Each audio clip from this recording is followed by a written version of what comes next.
નમસ્તે ગુજરાત, હર હર મહાદેવ. કેમ છો તમે બધા? આઈ હોપ તમે બધા મજામાં હશો. આ વિડીયો દરેક વ્યક્તિ માટે છે. કદાચ તમે સ્ટુડન્ટ હોવ, બિઝનેસમેન હોવ, કોઈ ગૃહિણી હોવ, આમાં કોઈ બાઉન્ડરીઝ નથી. આ વિડીયો તમારા બધા માટે છે. મિત્રો, ઘણી વખત આપણને લાઈફમાં એમ થતું હોય છે કે આપણે એક જગ્યાએ સ્ટક થઈ ગયા છીએ અથવા તો આગળ વધી નથી શકતા. તો આનું રીઝન શું છે? આપણે ઘણી વખત એવી ફિલિંગ આવતી હોય છે અંદરથી કે આપણે બીજી વ્યક્તિ કરતાં લાઈફમાં પાછળ રહી ગયા છીએ. પછી ભલે બિઝનેસ હોય કે કદાચ એમ થતું હોય કે અમે સાથે પ્રિપેરેશન કરતાં તો પહેલાંની નોકરી મળી ગઈ, મને નથી મળી. કોઈને એમ થતું હોય કે માણસોની રિલેશનશિપ 14-15 વર્ષ ચાલ્યા પછી પણ એમના લવ મેરેજ થતા હોય છે. તો મેં કોઈને આટલો પ્રેમ કર્યો તો એ વ્યક્તિ મને કેમ છોડીને ચાલી ગઈ?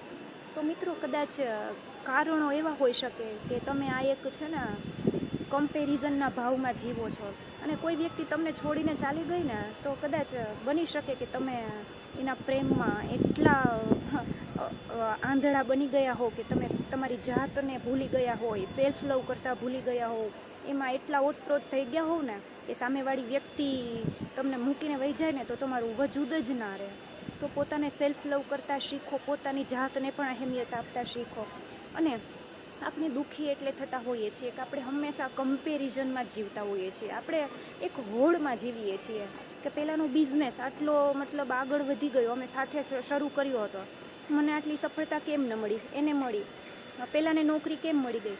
અરે મિત્રો, અહીંયા આ યુનિવર્સમાં દરેક આત્માની અલગ જર્ની છે. બધાનું કર્મ અલગ છે. કોઈને વહેલું મળે છે, કોઈને મોડું મળે છે, પણ તમે તમારું કર્મ યોગ્ય રીતે કરશો ને તો નિશ્ચિત સમય અનુસાર તમને બધું જ મળી રહેશે જેના તમે હકદાર છો. પણ એટલું યાદ રાખજો કે આ યુનિવર્સમાં દરેક આત્માની એક અલગ જર્ની છે. તો આપણે કમ્પેરિઝન ન કરી શકીએ એકબીજા સાથે.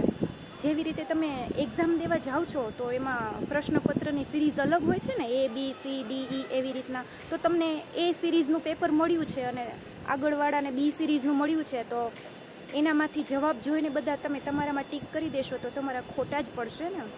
તો આ કમ્પેરિઝન ભાવમાં ન જીવો. અને એક વાત યાદ રાખજો કે તમને જો નિષ્ફળતાઓ મળી હોય ને જીવનમાં તો એનો એનાલિસિસ કરો કે તમે ક્યાં કચાશ રાખી હતી અને પોતાની જાતને ખુશ કરી અને તમારા એવા એરિયા ઉપર વર્ક કરો કે જ્યાં તમારે એ વર્ક કરવાની જરૂર છે. એટલે તમને તમારી ખામીઓ જરૂરથી ખબર પડી જશે કે મારે કયા એરિયા પર વર્ક કરવાની જરૂર હતી. અને બીજી વસ્તુ એ કે પોતાની જાતને ખુશ રાખતા શીખો. તમારી પાસે કંઈ ન પણ હોય ને તો એમ ન કહો કે અરે યાર, મારી સાથે આટલું ખરાબ થયું, આ મને ના મળ્યું. નહીં, આ વાત જ ખોટી છે. તમને ખબર હોય ને મિત્રો, તો આ જે યુનિવર્સ છે ને એક વાઇબ્રેશન્સ પર, એક એનર્જી પર કામ કરે છે. તમે જેટલું ગ્રેટિટ્યૂડ વ્યક્ત કરશો ને ભગવાન પ્રત્યે, યુનિવર્સ પ્રત્યે કે હા મારી પાસે આ છે, તો એ વસ્તુ નહીં હોય ને તો પણ તમારી પાસે આકર્ષાઈને તમારી પાસે આવશે.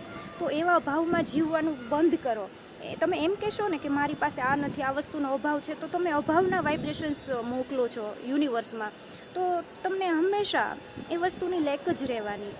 તો હંમેશા એક વાત યાદ રાખવી કે કમ્પેરિઝનમાં ન જીવવું. આ બ્રહ્માંડમાં દરેક આત્માની અલગ જર્ની છે અને દરેકની સ્ટોરી અલગ છે. કોઈને વહેલું મળે છે, કોઈને મોડું મળે છે. અને તમે તમારું કર્મ યોગ્ય રીતે કરશો ને તો તમારા હિસ્સાનું તમને પણ મળી જ રહેશે મિત્રો. અને તો બાકી તો તમે ગમે એટલા ધમ પછાડા કરશો ને હાથ પગ મારશો ને તો પણ જે વસ્તુ એના સમયે લખી છે ને ત્યારે જ થશે. ન વહેલી મળશે ન મોડી. તો બસ એ અભાવમાં જીવવાનું બંધ કરો કે મારી પાસે આ નથી, તે નથી. તમે બસ બ્રહ્માંડ પ્રત્યે, યુનિવર્સ પ્રત્યે, ભગવાન પ્રત્યે ગ્રેટિટ્યૂડ પ્રેક્ટિસ કરો. પછી જુઓ તમારા જીવનમાં કેવા બદલાવ આવે છે. અને હંમેશા એક વાત યાદ રાખજો, કોઈને કોઈ વસ્તુ મળી છે ને તો એ એમનું કર્મ છે અને તમારું કર્મ પણ જુદું છે. તો તમે કઈ રીતે કમ્પેરિઝન કરી શકો કે આને મળી ગયું અને મને ના મળ્યું?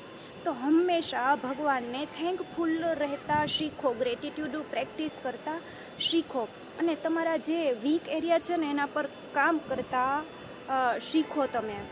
એક સમયે જીવનમાં મને પણ એમ થતું હતું કે આ નથી, પણ જ્યાં સુધી આપણે એમ વિચારતા રહીએ ને કે આ નથી, ત્યાં સુધી એ વસ્તુ કોઈ દિવસ તમે પ્રાપ્ત નહીં કરી શકો. જ્યારથી એમ તમે વ્યક્ત કરશો ને અંદરથીનો જે ભાવ કે હા હું આ મેળવી શકું, ઓલરેડી એ વસ્તુ મારી પાસે આવી ગઈ છે, આવા ભાવમાં જીવતા શીખો. હર હર મહાદેવ.